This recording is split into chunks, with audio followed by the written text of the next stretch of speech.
The phrase cancel culture is now seared into the gray matter of the lexicon of the human race. Over the last few years, there has been a push from the left-leaning ideological millennials and their supporters to cancel any kind of speech or ideas that offend or go against their very specific worldview. As a result of this militant movement, comedians have been targeted for cancellation for simply trying to make the world smile.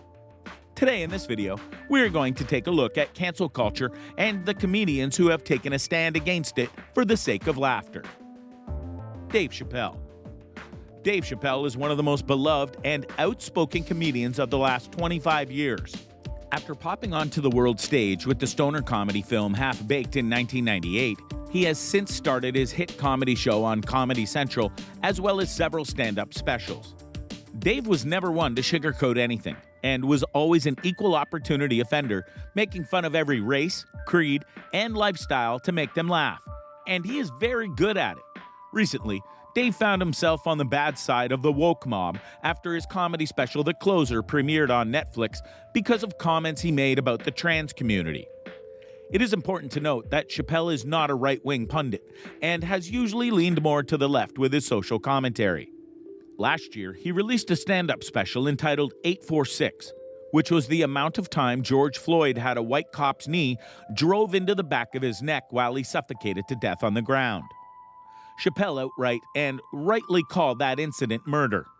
It is strange that Chappelle now finds himself staring down the barrel of cancel culture shotgun over comments he made in his most recent special that was 100% factual and correct on every level and not even offensive. Unless you are an overweight, overprivileged white girl with a half-shaved head and 20 piercings in her face who lists her pronouns on her social media profiles and has no problem telling other ethnicities that they are disadvantaged and systematically held down by a racist society. What Dave said.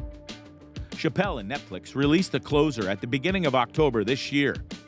In the special, Dave made some comments about the trans community that many on the left have deemed anti-trans. But the problem with that is those people are wrong and do not live in a place I like to call reality. In the special released by the streaming giant on October 5th, Chappelle said he was on Team TERF and aligned himself with J.K. Rowling, who also came under fire by the woke mob battalions for essentially saying that men are men and women are women. Chappelle explained he agreed with Rowling and that he and she were Team TERF together. TERF is an acronym for Trans Exclusionary Radical Feminists, a term coined by the woke mob to describe anyone that goes against their very specific definitions of sex and gender, which are not biologically or medically backed up in any way, shape, or form. In the special, Dave was defending J.K. Rowling's hotly contested views on transgender people. He said, "They canceled J.K. Rowling. My God." Effectually, she said gender was fact. The trans community got mad as heck. They started calling her a TERF. I'm Team TERF. The comedian added, "Gender is a fact. Every human being in this room, every human being on Earth, had to pass through the legs of a woman to be on Earth.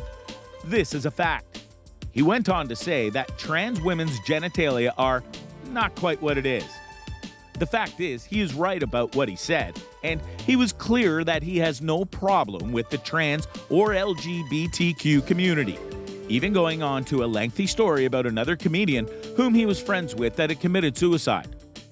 In the special, Chappelle spoke about his friendship with Daphne Dorman, a trans woman and a fellow comedian from the San Francisco area who had killed herself in 2019. Dorman's family immediately came to the defense of Chappelle. In a text message to the Daily Beast, Dorman's sister Becky wrote, "Daphne was in awe of Dave's graciousness. She did not find his jokes rude, crude, off-coloring, off-putting, anything. She thought his jokes were funny. Daphne understood humor and comedy. She was not offended. Why would her family be offended?" Chappelle has also been unapologetic and unwilling to cave into the woke masses who are calling for Chappelle to be canceled. Netflix defended the comedian. After employees threatened to quit the streaming site if the comedy special wasn't immediately pulled down and Chappelle's contract with the streaming juggernaut voided. Luckily, some of the higher-ups at Netflix have the cojones to defend comedy, which is slowly dying under the weight of woke madness. Here is what Dave had to say regarding the controversy. In his first public remarks since the controversy, he posted on Instagram that he is willing to discuss his show with members of the transgender community, but added that he is not bending to anybody's demands. If they had invited me, I would have accepted it. Although, I am confused about what we would be speaking about, he continued. I said what I said, and boy, I heard what you said. My God, how could I not? You said you want a safe working environment at Netflix. Well, it seems like I'm the only one that can't go to the office anymore. Dave Chappelle standing up to this insanity is wonderful, and he should be touted as a hero for free speech.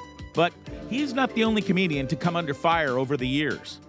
Let's take a look at a few other comedians who found themselves on the chopping block of cancel culture before cancel culture was even a thing. Rest in peace, George Carlin. One of the greatest social commentator comedians to ever draw breath was George Carlin. He gave no fracks about saying exactly what he felt, damning the consequences. And this was long before the current movement to censor anything. The fact is, cancel culture has always been a problem for comedians, even before it officially existed.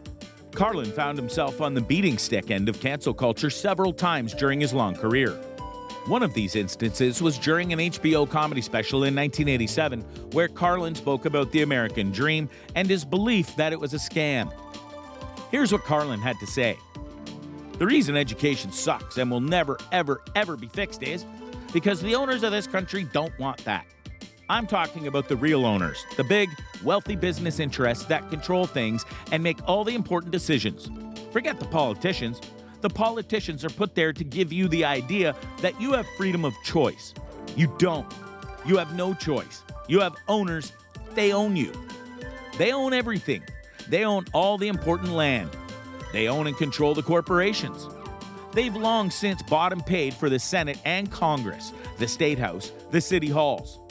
They have the judges in their back pockets. They own all the big media companies. So they control just about all of the news and information you get to hear. We know what they want. They want more for themselves and less for everybody else.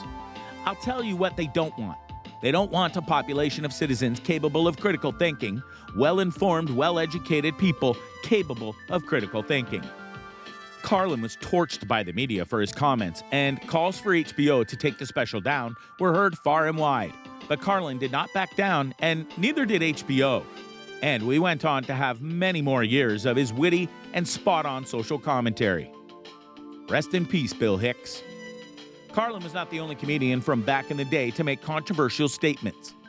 Bill Hicks was one of the most polarizing and controversial comedians to ever grace the stages of American comedy clubs. Hicks was no stranger to controversy and was very outspoken about his beliefs and ideas. Hicks had a way of making his audience feel like they were learning something with the abundance of laughs, and he made no excuses for what he said, much like Chappelle would decades later. One of the most well-known instances of Hicks being canceled was the now legendary David Letterman show appearance. Hicks had been on Letterman a dozen times before his last performance on the show, a performance that would not be seen by the public 20 years after it was recorded.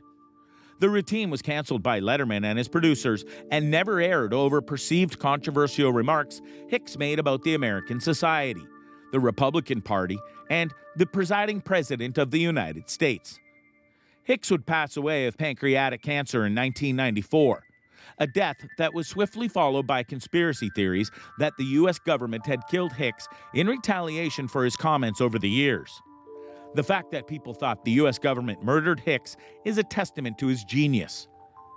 In 2000, Letterman had Bill's mother on the show, where he publicly apologized to her and Hicks for canceling the recorded stand-up routine that was supposed to air on a 1993 episode.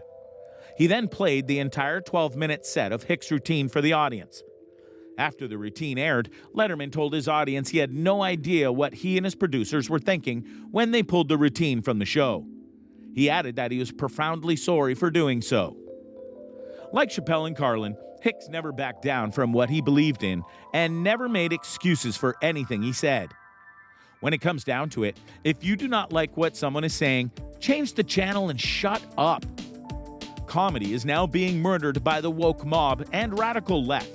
But As long as guys like Chappelle are willing to take a stand, there may still be a hope for laughter in America.